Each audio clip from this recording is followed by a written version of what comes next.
দিব কিছু পরিমাণ পেঁয়াজ, মরিচ, জিরে এবং রসুন বাটা। পরিমাণ মতো হলুদ লবণ দিয়ে মশলাটাকে একটু ভেজে নেব। একটু ভালো করে ভাজা ভাজা হয়ে গেলে তারপরে এর মধ্যে আবার সামান্য পরিমাণ পানি অ্যাড করে দেব।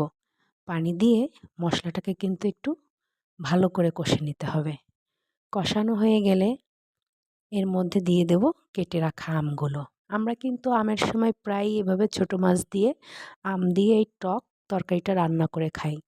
ছোট আম দিয়ে রান্না করলে তরকারিটা কিন্তু বেশ মজা হয়। আমের সুন্দর একটা সুঘ্রাণ পাওয়া যায়। আম আর ছোট মাছ একসাথে করে দিয়ে দেব পানি। এরপর ঢাকনা দিয়ে ঢেকে রান্না করে নেব।